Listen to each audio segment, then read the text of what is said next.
Hi, everyone.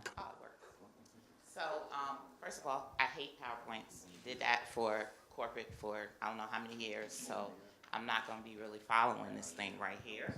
Um, anyway, they made a lot of good points. That's this type of stuff that gets my blood going because this is really what crypto is about.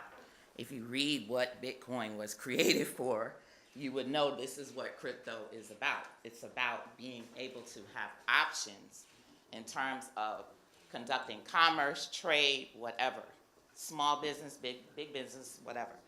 And I'm so anti top down, and he used the word top down, and that's all that was playing in my mind the whole time. When you go to every crypto conference, we're talking about regulations, we're talking about banking, I'm like, are you crazy? Because this is not what it was created for. This is not what it was in mind. If we're going to a conference and we're talking about securities and we're talking about investing and hey, yes, bank, all of that, but we're talking about money. That's what we're talking about. Talking about creating money. We're talking about creating opportunities, alternatives, access to finance, money. And that's what people understand. They really do understand money. They do. When you use those words, they do. They get it.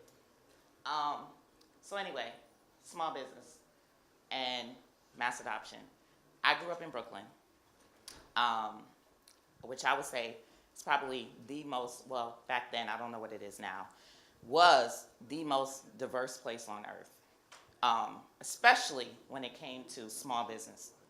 You could go around the corner, you can go to a Greek store, you can go to an Israeli store, you can go to a Caribbean store, you can go anywhere you want, all over the world, within your neighborhood, and buy from people.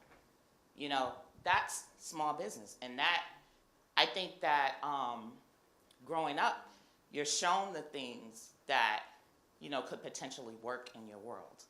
And that's something that built me as to who I am. So naturally, when I saw crypto, I was like, oh my God, small business in crypto, what? But at any rate, the community business, small business model, that's something you see all over the world. You go to marketplaces, you go to Asia, you go to Africa, you go to Europe, wherever. That's the beautiful thing that you see. You see people trading.